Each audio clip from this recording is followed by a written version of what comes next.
Isang mapagpalang umaga po sa inyong lahat, Kuya Alex. Ako nga po pala si Zachi. Hindi ko po tunay na pangalan. Nais ko lamang pong ibahagi sa inyo ang aking kwentong pag-ibig sa unang pag-ibig ko. Sa unang pag-ibig ko rin po naranasan ang unang sakit. Ewan ko ba, siguro may nakatadhana sa atin. Kaya naman yung taong gusto natin ay hindi natin nakukuha. 2017 po nung first year high school ako.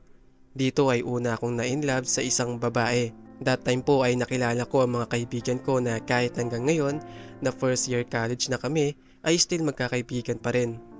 Sila ang mga kasama ko sa kulitan, asaran at naging parte ng high school life ko kahit na sa mga sumunod na taon ay nagkahiwa-hiwalay kami. Still hindi pa rin po nawawala ang pagkakaibigan. Solid kumbaga. Bago po tayo malayo ay balikan na po natin ang unang minahal ko. Unang crush ko po pala, si Annie. Hindi niya po tunay na pangalan. Maganda po siya, matalino at mabait. Isa po siya sa mga officer sa aming section. Hindi ko na po ma-remember yung position niya basta ang alam ko ay nasa bandang gitna, maaring PIO o kaya naman ay secretary. Ang section po namin noon ang isa sa mga pinaka-pasaway. May time pa nga Kuya Alex na kamuntikan na kaming matanggal lahat. Lagi po kaming sakit sa ulo ng mga teacher. Halos hindi mo na nga po mabilang sa daliri kung ilang teacher na at ilang beses na silang nag-walk out dahil lamang po sa amin. Ewan ko ba kung bakit lahat ng pasaway ay napunta sa aming section. Pero ganun pa man ay ayos lamang kasi andoon naman ang minamahal ko ang crush ko po pala na si Annie. Makita ko lamang siya sa araw-araw ay kontento na ako. Kapag nakatingin ako sa kanya ay parang nasa isang mundo ako na kaming dalawang nandoon. Alam ng mga kaibigan ko na may gusto ako kay Annie. Kaya minsan ay pasimple nilang pinaparinig dito na may gusto ako. Pero yun nga, umiiwas na lamang ako kasi ayoko talaga na malaman niya ang totoo. Di ko magawang aminin sa kanya ang nararamdaman ko. Dahil sa iya at takot na baka yun pa ang maging dahilan para iwasan niya ako. Ayoko naman mangyari yun.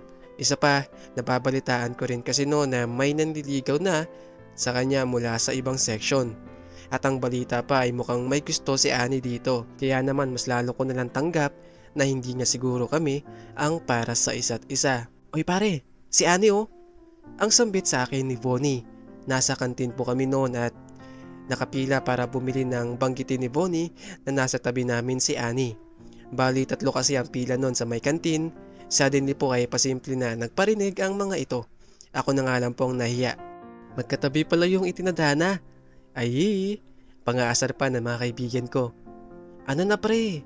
Nasa tabi mo na yung future oh. Ang bulong sa akin ni Alexis. Tumigil na nga kayo. Ang nainis na sambit ko. Pero imbes na tumigil ang mga loko, nagpatuloy po ang mga ito sa pangaasar. Lalo na nung kinausap nila si Annie. Lumapit po silang dalawa at kinausap. Nang ginawa nila yon ay sobra akong kinabahan dahil baka sabihin nila dito ang totoo kong nararamdaman kay Annie. Annie? Gusto mo ba na dito ka na lang sa pila namin para makabili ka na agad? Ang sabi ni Alexis dito. Hindi okay lang. Malapit naman din ako eh. Ang tugon naman po ni Annie. Sure ka? Ikita mo nga yung nasa unahan halos di pa gumagalaw. Paano ba naman kasi ang dami pang ino-order no mga nasa unahan? Sa pila namin kita mo, 4 na agad na bawas. Banggit naman po ulit ni Alexis. Oo nga Annie, dito ka na, papasingitin ka namin. Ang sabat naman po ni Bonnie. Okay, sige. Salamat. Ang tugon naman po nito. Oy Zachi, magpaka-gentleman ka naman. Paunahin mo na si love mo si Annie pala. Sad naman po ni Alex na ikinalaki ng mata ko. Munti ka na. Maging si Annie ay napatanong na lamang kung ako daw ba yung sinasabi nito. Buti na lamang at maingay sa kantin kaya hindi niya gaanong narinig. Kagad ko naman pong pinauna si Annie. Kuya Alex, sobrang saya ko ng mga oras na yon dahil nasa unahan ko siya at para bang ako ang tagabantay niya. Naamoy ko yung bango ng kanyang buhok dahil sa hangin mula sa electric fan. At pag every time na sumasagi yan sa mukha ko ay di ko maiwasan ng kiligin. Pero mas kinikilig pa po ata sa akin yung dalawa na nasa likuran na panay pa rin ang pangaasar sa akin. Panay bulong pa nila na chance ko na raw na makausap si Annie. Pero di ko po magawa dahil sa sobrang kaba. Pawis na ako noon na kahit mahangin naman ay di pa rin po naalis ang pawis ko. Kuya Alex, kontento na ako sa ganong eksena na parang isang pelikula. Pero sa mga pelikula ay nauuwi sa ending na naging sila. Ewan ko kung ganun din ba sa amin. Pero sana ganun. Sa maikling minuto ay naging masigla ang aking mundo. Ang makita ko siya ay okay na ako. Pero yung nasa harapan ko ay mas lalo pa nga po. Paano na lamang po kaya kung magkausap kami at mahawakan ko ang mga kamay niya? Nako, baka mahimatay na po ata ako nun. Ilang saglit lamang po nang si Annie na ang nasa unahan at bibili. Ay bago nito sinabi sa tendera ang kanyang bibilhin ay lumingon ito sa akin. Sachi, anong bibilin mo? Para maisabay ko na. Sad po nito na may ngiti. At ayun na nga po. Di ako makapaniwala na kinausap ako ni Annie. Kuya Alex, sobrang saya at kilig ang nararamdaman ko sa punto na gusto ko nang tumigil ang oras. Sana ganun na lamang po palagi. Ilang segundo rin po ako noon na hindi nakagalaw at nakatingin lamang sa kanya. Napansin ko sa mga mukha niya ang pagtataka kung bakit ako nakatitig lamang sa kanya. Sachi, ayos ka lang ba? Ang muli po nitong sambit habang kinakaway pa ang kanyang mga kamay. Nabalik lamang po ako sa ulirat nang tapikin ako ni Bonnie mula sa likod. Oy pre, kinakausap ka ng asawa mo, ni Annie pala. Ano? Asawa? Ang pagtataka naman po ni Annie. Hindi, sabi ko. Sawa ka na ba mabuhay kaya di mo na kinakausap si Annie? Ang palusot naman po nito, sabay nagsalita naman po ako. Sorry Annie, pagpasensyahan mo na mga to. Hindi, okay lang. Nga pala yung bibilin mo para maisabay ko na. Saad po ni Annie. Tol, sige na. Chance mo na to para mahawakan kamay niya. Tsakin mo lang na mahawakan mo Ang bulong naman po ni Alex. Nahiya pa sana ako at tumanggi pero pinilit ako ng dalawa. Si Annie na nga daw po ang nagmagandang loob. Tatanggihan ko pa daw ba? Kaya wala na rin ako nagawa kundi ang ibigay kay Annie ang pera para maisabay niya. Sa pag-abot ko po sa kanya ng pera ay nagdampi ang aming mga daliri. Parang may kuryente dahil ewan ko ba parang bigla akong nakuryente at mas lalong bumilis ang tibok ng puso ko. Ganun lang po ata siguro pag gustong gusto mo ang isang tao. Natapos po ang araw na iyon na walang humpay ang saya ko. Hindi ko po makakalimutan ang araw na iyon. Sa pagdaan po ng mga araw ay patuloy pa rin ang pasimpleng pagsulyap ko kay Annie. Kagaya nga po ng dati ay bihira lamang niya ako kausapin o pansinin. Nakokontento na lamang po ako sa simpleng pagsulyap sa kanya at pag-i-imagine na kasama ko siya at siya ang kasintahan ko. Maging sa mga panaginip ko ay si Annie lamang po ang laman na para bang si Annie na ang nagmamayari sa mapayapa kong mundo. Para bang siya ang reyna at ako ang hari. Nababagay naman iyon sa kanya dahil sa tinataglay niyang ganda. Para bang isa siyang kayamanan na kahit sa pangarap ay mahirap makuha. Ilang araw po ang lumipas, lumapit sa akin ng mga kaibigan ko pagkapasok ko at pinalita nila sa akin ang isang ayaw kong pakinggan dahil baka ito pa ang dahilan para mawasak ang mapayapang mundo na aming sinimulan sa aking isipan. Oy Zach, alam mo na ba yung balita? Ang bungad na sabi sa akin ni Bonnie. Huy, ano ka ba? Aga-aga ganyan agad sinasabi mo. Hindi ba pwedeng dandahanin mo lang? Para naman di siya masaktan. Ang pabiro naman pong sabi ni Alex. Teka, ano ba kasi yung ibabalita nyo? Ang tanong ko naman dahil sa mga oras na iyon ay nais ko talagang malaman kung anong gusto nilang sabihin. Kasi Zach, kanina nagpunta rito yung isang lalaki sa kabilang section. Mukhang naniligaw ata kay Annie. Saad po ni Alex. Kasi may dala siyang mga bulaklak at tsokolate At mukhang inaaya si Annie na makipag-date kasi 'di ba Valentine's ngayon? Sabat naman po ni Bonnie. Oo nga pala. Araw nga pala ngayon ng mga puso. Gusto ko sanang regaluhan si Annie ng bulaklak at tsokolate pero paano ko ibibigay sa kanya gayong mahihain ako at natatakot na baka hindi niya tanggapin o kaya naman ay baka pagtawanan lamang ako dahil meron ng isang guy na mukhang nakakuha ng kanyang atensyon. Balita ko may gusto rin daw si Annie sa guy na yon. Sabi po ni Bonnie ulit. At isa pa, malaki daw yung tsansa na sagutin siya ni Annie. Sabat naman po ni Lex. Bigla ako napatingin sa kanilang dalawa. Biglang napalitan ng lungkot ang kaninang masayang muka. Kung totoo nga na sasagutin na siya ni Annie, malulungkot ako ng sobra at yung mundo namin ay baka mawasak na. Kuya Alex, iniisip ko na sana ako na lang. Sana nabigyan ako ng lakas ng loob na ipagtapat ang nararamdaman ko sa isang tao na kahit hindi tanggapin ay ayos lamang, makaka-move on agad. Pero hindi eh, ganito ako. Siguro nga habang buhay na akong ganito na pagdating sa pag-ibig, ay napaghihinaan lagi ng loob. Ilang araw po ang lumipas ay isang malungkot na balita ang nalaman ko.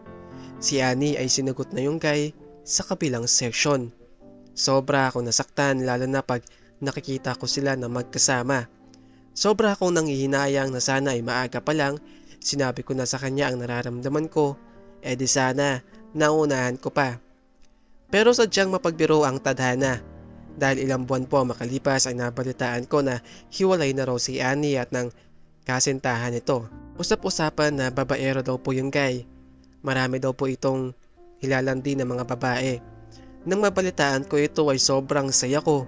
Nariyan pa nga po na nanlibre ako ng mga kaibigan ko para mag-celebrate ng paghihiwalay ni Annie at ng boyfriend niya. Ano Zach? Aminin mo na ba sa kanya yung nararamdaman mo? Ang tanong ni Bonnie na pangiti-ngiti pa. Sige na Zach, baka maunahan ka na naman ulit ng iba. Naku, iiyak ka na naman. Sabat naman po ni Alex sabay tawanan ng mga lokong kong kaibigan. Pero make sense naman po na baka maunahan nga naman po ulit ako ng iba. Kaya dati, halos maiyak ako nang malaman ko na may boyfriend na si Annie. Kaya naman po isang desisyon ang ginawa ko. Ipagtatapat ko kay Annie ang nararamdaman ko. Sinabi sa akin nila Bonnie at Alex na tutulungan nila ako na makausap ng sarilinan si Annie. Kaya naman po nang mag-uwian ay sinabihan nila ako na magantay sa isang parke na malapit sa isang subdivision. Sakto raw yon dahil hindi po matao ang parke na yon at masusolo ko pa na makausap si Annie. Kaya naman agad din akong pumunta doon. Ilang minuto din po akong nagantay hanggang sa dumating na nga sila kasama si Annie. Si Bonnie po ang lumapit sa akin at pumulong. Pagka sinagot ka ni Annie, libre mo ulit kami ha? Sumagot naman po ako ng, sure, ako bahala. Pero salamat sa inyo ni Alex ha, sa pagtulong sa akin. No worries Zach, magkaibigan tayo eh. Banggit nito sabay lingon kay Annie. Annie, aalis lang muna kami saglit la. Paalam nito bago sila umalis ni Alex. Sandaling nabalot ng katahimikan ng buong paligid. Tila ba walang may gustong simulan ang usapan. Si Annie po ang bumasag sa aming katahimikan. Zach? Sabi kasi sa akin nung dalawa na may sasabihin ka raw. Paunang tanong nito para mabasag po ang aming katahimikan. Bago ko binuka ang aking bibig para sabihin ang nararamdaman ko, ay huminga muna ako ng maluwag. Medyo kinakabahan man ay pinili ko pa rin na maging malakas dahil ito na lamang ang tanging pag-asa para masabi ko sa kanya ang nararamdaman ko. Annie, may sasabihin sana ako. Ano yun? May gusto ka bang sabihin na importante o about sa mga lesson natin o sa mga hindi mo naintindihan? Magpapatulong ka ba? Ang tanong po nito. Hindi. Hindi about doon. May sasabihin na sana akong mahalaga about sa nararamdaman ko. Ang muli ko pong sabi sabay nakita ko sa mga mukha ni Annie ang pagkagulat na para bang nagtataka ito kung ano nga bang ibig sabihin ko sa sinabi kong may sasabihin ako about sa nararamdaman ko. Teka, masama bang loob mo sa akin o may galit ka ba sa akin? May nagawa ba akong mali sa'yo? Ang tanong po nito ulit. Hindi Annie, wala naman. Hindi naman sa ganun. Yung nararamdaman ko lang about sa'yo. Ang sagot ko naman. Ganun ba? Okay, sige. Sabihin mo na kung ano yung dapat mong sabihin. Ang nakangiti po nitong sabi. Annie, gusto kita. Kuya Alex, medyo lumuwag ang nararamdaman ko. Sa sinabi kong ito, ay napatunayan ko sa sarili ko na kaya ko palang magtapat ng nararamdaman ko sa isang tao. Ngunit parang hindi yata maganda ito para kay Annie. Then nakita ko sa kanyang muka ang pagtataka. Zach, hindi naman sa hinagtatabuyan ko yung nararamdaman mo pero Zach, pasensya na pero hanggang kaibigan lang yung kaya kong ibigay sa'yo. Zach, pasensya ka na. Sorry, pero hindi kita gusto. Hindi kita gusto. Hindi kita gusto. Hindi kita gusto, hanggang kaibigan lang ang kaya kong ibigay sa'yo. Ito ang mga katagang tumatak sa isipan ko na kahit sa paglipas ng panahon ay mananatili ito sa isipan ko. Napakatanga ko kung bakit sinabi ko pa ang nararamdaman ko sa isang babae na kahit kailan ay wala naman akong pag-asa. Kuya Alex, sobrang nasaktan ako sa sinabing ito ni Annie. Sa naging sagot niya na hindi niya ako gusto at hanggang kaibigan lamang ang tanging kaya niyang ialay sa akin, ay halos madurog po ang puso ko. Sa mga oras na yon ay sobrang nadurog ang isang mapayapang mundo na ginawa ko para sa aming dalawa. Siguro panahon na para kalimutan siya at siguro panahon na para alisin siya sa mundong aking ginawa at sa panaginip ko. Ganun ba? Ayos lang Annie. Pasensya ka na pala sa sinabi ko. Ang naging sagot ko na lamang po para hindi ipahalata kay Annie na sobra akong nasasaktan sa naging sagot nito. Zach, mabait ka, matalino, at sigurado ako na may mahanap ka pang ibang babae na masigit kaysa sa akin. Zach, pasensya ka na kung hindi ko kayang suklian yung pag-ibig mo. Sadyang hanggang kaibigan lang talaga yung kaya kong ialay para sa'yo. Ang muli po nitong sinabi bago tuluyang umalis. Kuya Alex, sandali po kong napatigil at nakatingin lamang sa kalayuan. Hindi ko alam kung anong gagawin ko. Dahan-dahan pumatak ang mga luha sa aking mga mata. Pero ganun talaga, kailangan kong tanggapin ang katotohanan na hindi niya ako mahal at hindi niya ako magugustuhan. Nang malaman ng mga kaibigan ko ang sinapit ko, ay tawa lamang sila ng tawa. Sabi pa nga po nila bakit ko pa raw ipagpipilit ang sarili ko sa isang tao na hindi naman ako gusto. Marami daw ibang babae dyan na may gusto sa akin. Mas mabuti daw na ilaan ko na lamang ang pag-ibig ko para sa kanila. Pero wala eh. Sadyang si Annie po ang unang pag-ibig ko at siya lamang po ang laman ng puso ko. Kuya Alex, sa paglipas po ng mga taon, kahit na college na po ako ay si Annie pa rin po ang nilalaman ng puso ko. Hindi ko magawang magkagusto sa iba at magmahal ng iba dahil hanggang ngayon ay si Annie pa rin po talaga ang nararamdaman ko. Siya pa rin po talaga ang mahal ko na kahit sa paglipas pa ng maraming panahon ay hindi ito mawawala. Kaya Alex, hanggang dito na lamang po nagwawakas ang aking kwento.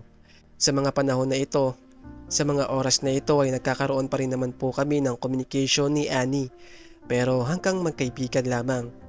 Pero kapag may mga problema siya o may mga pinagdadaanan ay tanging ako lamang po ang kanyang nilalapitan. Well, siguro Kuya Alex, 4 years from now ay baka magkaroon ulit ng panibagong kwento sa aming dalawa. Hayaan niyo po, ibabahagi ko pa rin sa inyo kung anong mangyayari, kung magiging kami o sadyang hanggang kaibigan lamang talaga. Pero ayos lang, at least ay nakakasama ko pa rin siya at nakakausap. Maraming salamat po sa pagbasa ng aking kwento. Nagmamahal, Zach.